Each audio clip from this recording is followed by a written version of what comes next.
Ikaw, ano ka, team Muse ka or team girlfriend? Yung nag-viral. Feeling ko magkaiba tayo ng thoughts. Team girlfriend.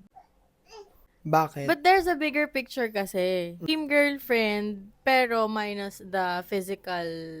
I don't do physical. I don't get physical with Oh. anyone. For me, pareho sila may mali. Pero yes, team girlfriend. Pero pareho sila may mali. Pero sila may mali. Para sa akin na kahit anong mangyari, never ever ever get physical with someone. Especially kung nasa legal age na kayo. Nanonormalize kasi siya eh. Like sa mga barangay-barangay. If it happened sa office, sa workplace, sa school, let's say sa public, sa mall, may totoong consequences pag ginawa mo yun. Fight Ako back. naman, I feel like ang dapat sinisisi is yung mga nagpapa-event ng ganon. Totoo. Naintindihan ko naman na we adapt, we become liberated as time goes by. Pero not to the point na ang magiging qualifications para manalo ka as best muse is yung palandian ng lakad, paseksiyan ng damit, mali yung girlfriend dun sa part na tinulak niya yung babae.